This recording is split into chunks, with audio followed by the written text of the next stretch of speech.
साले आप दारू पी रहे हो? अरे ये सुन ले हाँ बोल। समझदार नहीं पी। क्या है? शराबी कबाबी ना फिर क्या? अरे पानी यार तेरे ड्यूटी वाला पानी ये सोते में है? सोते में नहीं हाँ ओ सेनापति तो जो कैद में आप लोग ये थे हाँ। उस पानी मांगे मैं लोग पानी पिलाने के हम लोग पानी पिलाने गए अब कोई ऐसा सामान ये था आपका सुबह में बाहर कितने नमक हो गए अच्छा सुनाया था। ओ इसका मतलब ताबीज उसी साले के पास है। हमारे दोनों भाई के इस तरह हो गए दिखान नहीं क्यों पड़े एक के ऊपर एक कार है। आओ चलो उसको साले को छोड़ो। आओ चलो। ये आओ भगवान। मैं भटकते भटकते काफी दूर आ गया। कोई रास्ता कोई इशारा नहीं दिखाई दे रहा है भगवान। मैं कहाँ जाऊँ? मैं कहाँ जाऊँ भगवान? मैं कहाँ जाऊँ?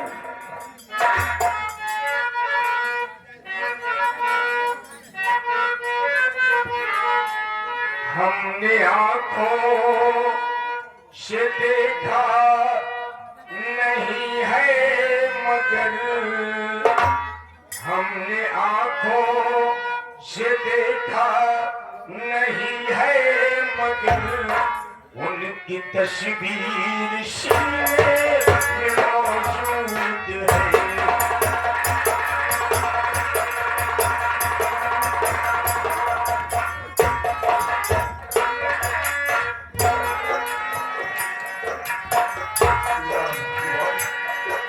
मैं कहाँ आ गया कुछ समझ में नहीं आ रहा है।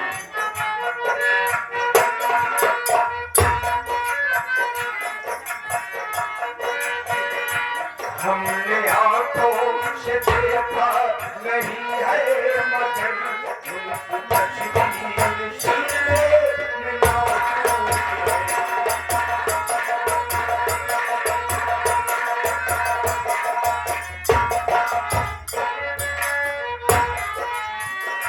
हमने आँखों से देखा नहीं है मगर उनकी तस्वीर सीने में मौजूद है।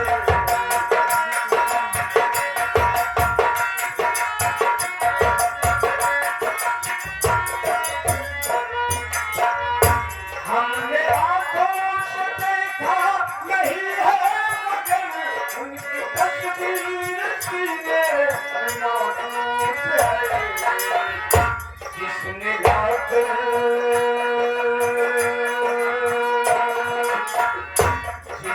लाकर कलामे इलाही दिया जिसने लाकर कलामे इलाही दिया ओ मोहम्मद मदीने।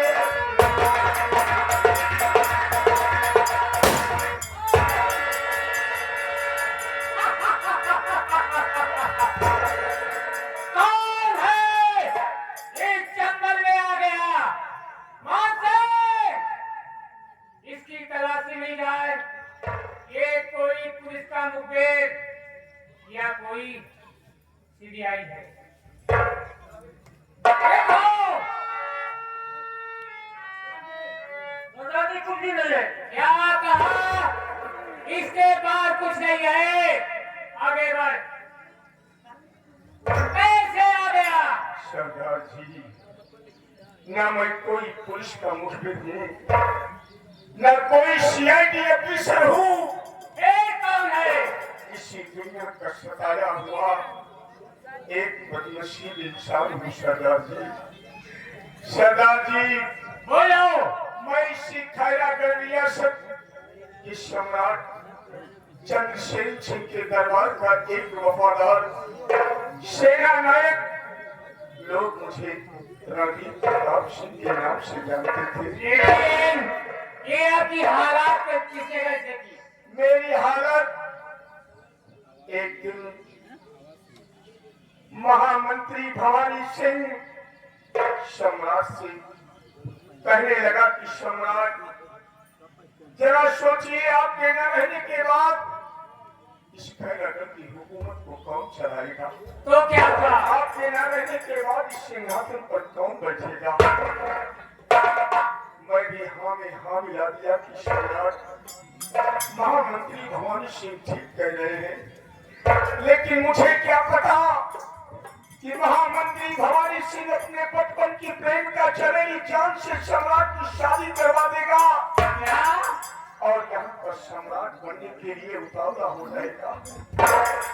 उसके बाद एक दिन चमेली जान ने मुझे अपने कमरे में बुलाया और बुलाकर मुझ पर मोहब्बत का जाल फेंका। इतना बड़ा अन्याय! तमाम कोशिश करने के बाद जब नाकाम हो गई तो मेरे मस्तक पर छोटा कलम का टीका लगा दिया और कहा कि सेना नायक रणवीर प्रताप सिंह मेरी किस्मत को लूटना चाहता था। मंत्री भवानी सिंह आया था तो मेरी दुनिया को बर्बाद कर दिया। सरदार जी मैं घुट कर किसी तरह अपना जीवन बिता रहा हूँ, लेकिन अब जीने की तमन्ना और जीने की शक्ति नहीं है। बस एक एहसान कर दीजिए ऐसा एहसान है। सरदार जी, मैं इस पापी दुनिया में जीना नहीं चाहता। मैं इस पापी दुनिया में जीना नहीं चाहता। मेरे सीने पर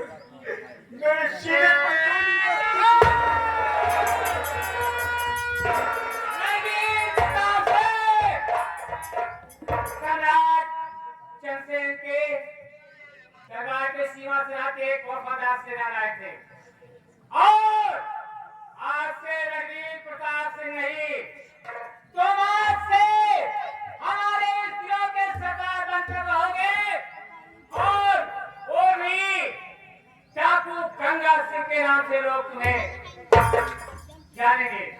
और तो ये बंदूक उठाओ, मिटा दो मेरे जमाने को।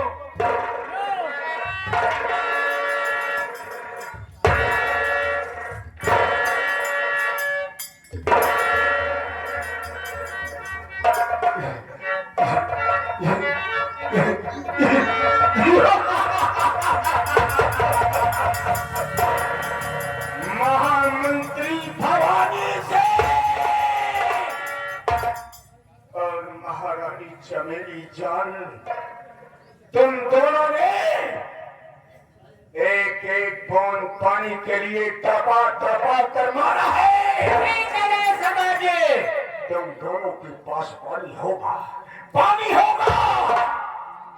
मगर पानी देने वाला नहीं होगा। मेरे नौजवान साथियों, तुम लोगों ने मुझे इस दिनों का सरदार तो बना दिया, मगर सरदार बनने से पहले क्या?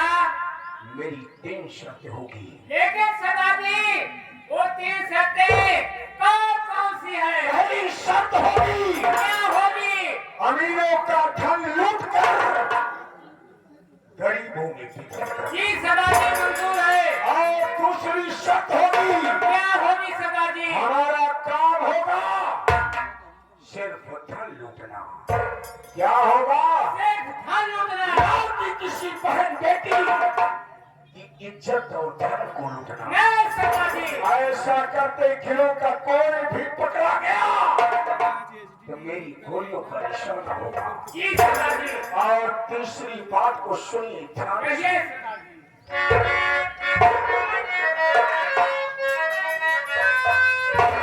सुनो साथियों, दौड़ से जो मेरा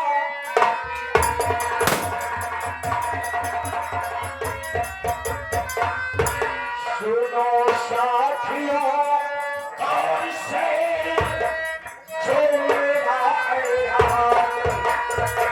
दीनी दुखी को तुम कभी मत बोला।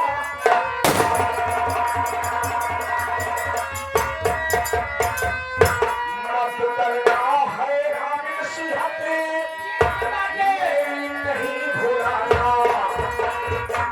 मत करना हैरान नसीहतें, मेरी नहीं भुलाना। ठगिया और कंजूसों पर रहम कभी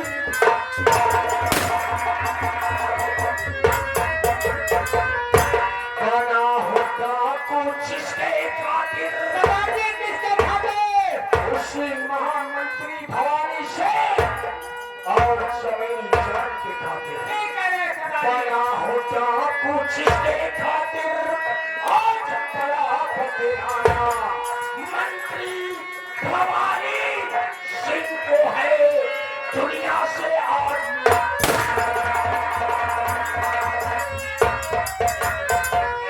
सभी बंदूक उठा और चलेगी जान को दुनिया से मिटा